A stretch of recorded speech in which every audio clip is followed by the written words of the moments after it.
La partie amusante avec les reptiles, c'est de les manipuler, mais ne manipulez pas ceux-là. Manipulez plutôt ceux-ci.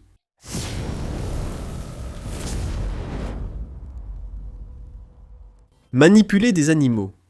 Techniquement, c'est possible pour tous, mais ceux-ci ne sont pas les plus simples à manipuler, et pas seulement à cause des morsures.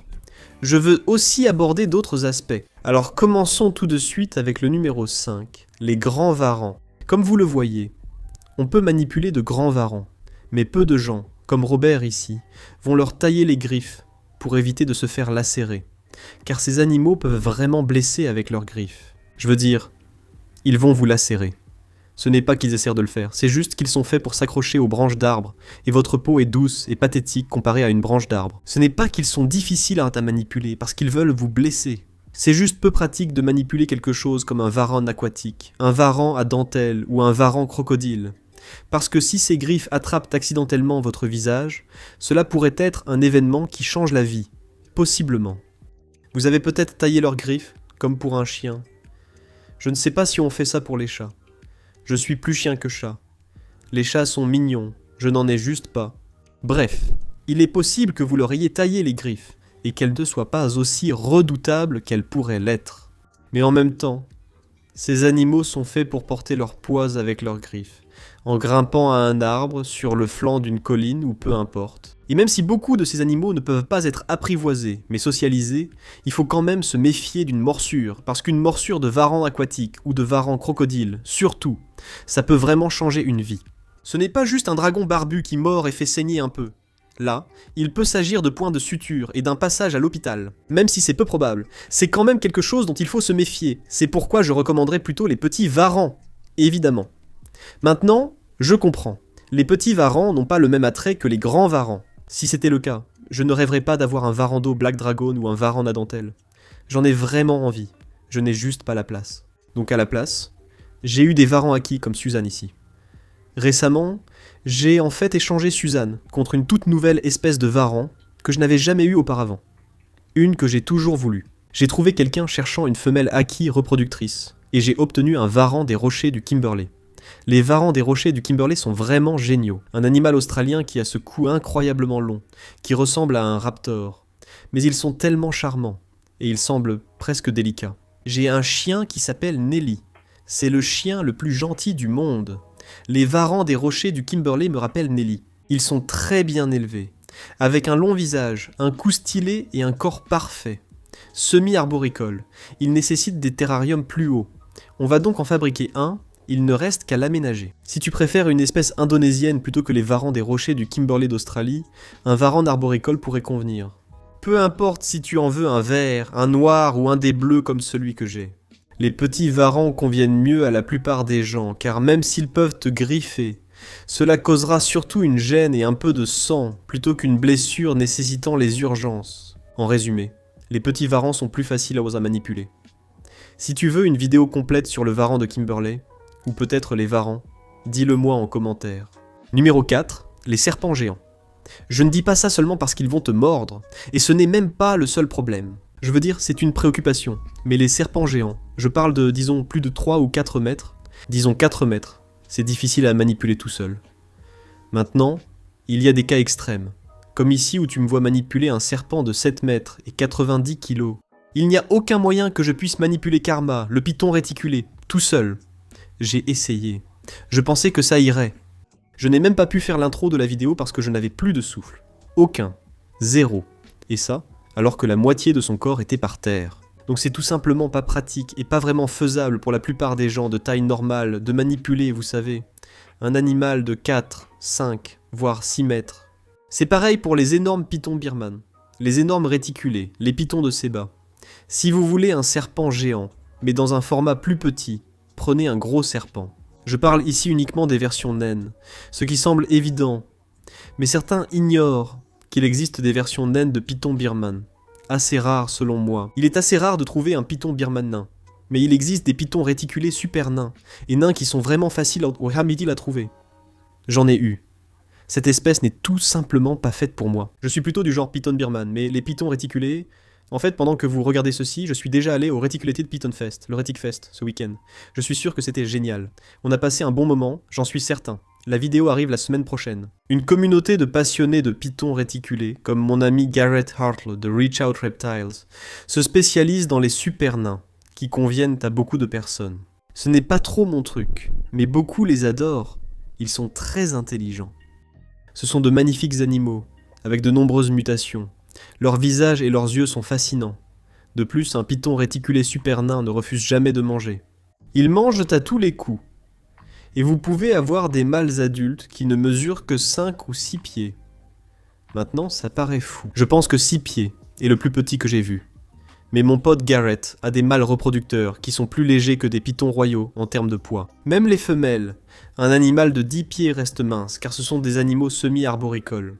Certains de ces animaux, faciles ou non à manipuler, sont parfois difficiles à trouver. Mais j'ai eu de la chance récemment sur ma nouvelle appli préférée, Palm Street. Palm Street et les enchères en direct incarnent l'avenir de l'achat de reptiles.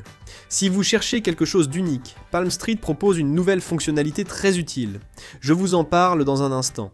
Mais la possibilité de poser des questions aux vendeurs en temps réel lors d'une enchère en direct, sur l'animal, le sexe, l'alimentation, tout ça, c'est tellement mieux que d'envoyer un email sur une place de marché et peut-être recevoir une réponse le jour même.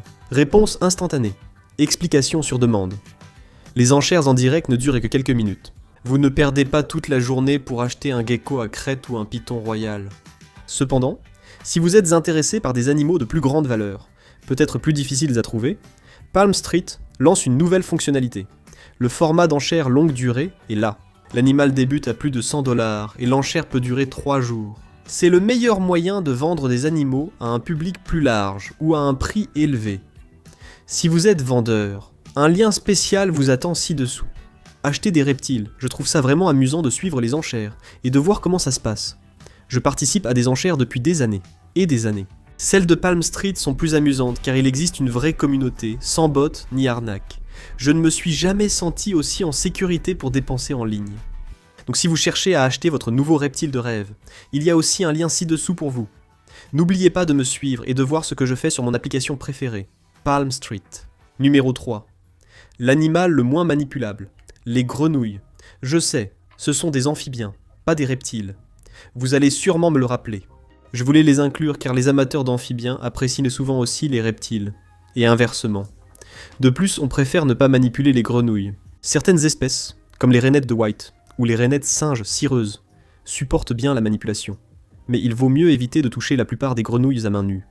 Je ne dis pas que toutes les dendrobates sont dangereuses ou agressives. Ce n'est pas vrai. Les dendrobates ne sont pas toxiques en captivité. Elles possèdent ces glandes. Toutes les grenouilles ont ces glandes qui peuvent absorber les détergents, les huiles et les toxines de vos mains, ce qui peut blesser ou tuer votre grenouille. Oui, je les ai manipulées, lavées et bien frotté mes mains, puis bien rincées, mais normalement je porte un gant, c'est beaucoup plus sûr. Elles ne vont pas vous mordre, et même si cela arrivait, ce n'est pas douloureux et c'est mignon. Mais elles supportent mal la manipulation, qui les stresse et reste trop risquée. De plus, les grenouilles sont fragiles. Donc si vous les laissiez tomber par terre, ça ne se passerait probablement pas très bien pour vous. Donc à la place, enfin, c'est vraiment difficile en fait de trouver une alternative pour celle-ci. Prenez plutôt un gecko à yeux de grenouille. Il existe littéralement des geckos grenouilles. Mais comme ils sont un peu plus rares et moins recherchés, je ne vous conseillerais pas d'en prendre un. Prenez plutôt un gecko à queue en forme de bouton. Les geckos à queue en forme de bouton ont une tête qui ressemble à celle d'une grenouille. Ou même les uromastyx d'ailleurs, qui ont des têtes de crapaud. Ou encore il existe des agames à tête de crapaud. Mais bref, revenons à notre sujet. Et je choisis les geckos à queue en forme de bouton parce qu'ils sont vraiment adorables. Ils sont petits, mais assez grands pour être manipulés sans danger avec précaution. Ils ont l'air ridicules et sont très drôles. Je les adore, ils sont géniaux. Cette espèce de milieu aride et c'est vraiment facile à maintenir. Vous les nourrissez d'insectes. Les garder dans un terrarium d'environ 75 litres, avec un point chaud, bien chaud, sur un mélange de sable. Ces petits sont incroyables, je les adore, ils sont adorables. Ce ne sont pas vraiment des grenouilles, mais j'ai fait de mon mieux. Numéro 2, les micro-geckos. Alors, les micro-geckos sont géniaux, d'accord ? Je les adore. Ils sont fantastiques, surtout si vous avez des dendrobates. Beaucoup de gens aiment les mettre ensemble, mais je parle de choses comme les geckos cendrés, ou même certains petits geckos diurnes, pas les géants évidemment, ou les geckos pleureurs. Je considérerais tout cela comme des micro-geckos, et vous ne voulez pas les manipuler. Premièrement, ils sont tous vraiment rapides. Bonne chance pour les manipuler, même si vous le vouliez. Et deuxièmement, Si vous voulez les retenir, ils sont vraiment délicats. Et même si vous ne leur faites pas de mal en les attrapant ou en les tenant, ils peuvent facilement surchauffer dans vos mains parce que toute votre main les englobe. On ne peut pas en manipuler juste un petit bout. Et s'ils s'enfuient, vous ne les reverrez sans doute jamais. Préférez donc un gecko plus grand. Si vous voulez être comme tout le monde et acheter quelque chose de simple et bon marché, prenez un gecko léopard ou un gecko à crête. Pour plus d'originalité, prenez un gecko leatianus. Si vous voulez un gecko proche du léopard, mais rare chez vos amis, choisissez un gecko des cavernes chinois. Ils sont cool. J'en parlais souvent, mais j'ai échoué à les reproduire. Je n'en ai plus qu'un seul comme animal de compagnie, mais je l'adore. Il a besoin de plus d'humidité et de température plus fraîche. Il ressemble un peu à une version émo du gecko léopard. Parce que ce soir sera la nuit où je tomberai amoureux de toi. Les geckos ne sont pas tous les mêmes. Je ne veux pas dire ça. Je dis juste que tu ferais mieux d'en prendre un peu plus grand, comme ça tu ne risques pas de le faire tomber. Ils ne vont pas non plus s'enfuir rapidement de tes mains. Je veux dire, n'importe quel animal peut s'enfuir, mais ce ne sera pas comme un micro-gecko. Les micro-geckos disparaissent, presque comme par magie, alors qu'avec ces animaux-là, tu peux au moins essayer de les rattraper s'ils essaient de s'échapper. Donc, je te conseille de choisir quelque chose de moins obscur, ou si tu préfères du rare, opte pour un animal un peu plus grand qu'un micro-gecko. En premier sur la liste, les boas émeraudes arboricoles, et aussi les chondros, mais surtout les boas émeraudes. On va parler des espèces arboricoles, en général. La plupart des espèces arboricoles, y compris les boas d'Amazonie. Je sais que certains diront que c'est toujours Amy Benzi. Un tel a cet animal, et il n'est pas agressif. D'accord ? Oui, chaque fait 2,10 m, mais ça ne veut pas dire que tout le monde atteint 2,10 m. Ce n'est pas parce que quelqu'un a un animal comme un boa émeraude, un individu ou un groupe d'individus qui ne mordent pas tout le temps, que la majorité ne sera pas agressive. Je vous promets, la plupart d'entre eux vont mordre. Un boa émeraude mort, ce n'est pas amusant. Il possède les plus grandes dents parmi les serpents non venimeux. Elles sont énormes. Ce sera un événement. Les chondros ont aussi de grandes dents, ce n'est pas amusant. Et ces animaux, en règle générale, c'est la règle, pas l'exception, n'aiment pas être manipulés. Et même si vous n'avez pas peur de vous faire mordre, ils sont fragiles. Leur colonne vertébrale est plus fragile que celle d'un python royal, birman ou d'un serpent des blés. Ces animaux sont fragiles, et vous risquez davantage de leur nuire que d'être blessés. Quelle est la meilleure alternative ? Voici 3 solutions. Les pitons scrub sont vraiment géniaux. Les pitons à lèvres blanches sont vraiment cool. Les pitons de McElwain vont devenir de plus en plus populaires. Je pense que les pitons de McElwain vont gagner en popularité. Les pitons savus aussi. Ils étaient autrefois considérés comme la même espèce, je crois. Ils sont considérés comme des espèces différentes, car ce ne sont pas les mêmes. Les maclots sont sympas, un peu plus grands que la plupart des boas émeraudes arboricoles, sauf les basins qui ont une taille similaire. Mais un animal qui peut atteindre 2,50 m, voire un peu plus, ils aiment la vie arboricole. Je n'en ai jamais vu un vraiment au sol. Et regardez leur taille ici. Je veux dire, j'ai pu aller voir mon amie Annalise chez All Canadian Reptile Girl. Elle m'a montré Hobbs, le sien. Et ensuite, elle m'a même donné mon propre piton Maclots, Pittsburgh. J'adore Pittsburgh. Elle est géniale. Elle grandit très lentement. Donc je pense que c'est un mâle. Je n'ai pas encore sexé Pittsburgh. Pittsburgh aura un terrarium sur mesure, même si je n'étais pas sûr de garder cet animal. Les pitons Maclots sont incroyables, toujours en mouvement et très curieux. Il faut un certain temps pour qu'ils arrêtent de te mordre comme des fous. Même Pittsburgh, mon Maclots, il veut te mordre constamment dans le terrarium, mais dès que tu le sors du terrarium, il est totalement calme. Dites-moi dans les commentaires ci-dessous quels animaux vous ne voudriez pas manipuler, et une bonne alternative pour eux. Et comme on fait des vidéos les lundis et jeudis, ça veut dire qu'on se retrouve dans la prochaine vidéo.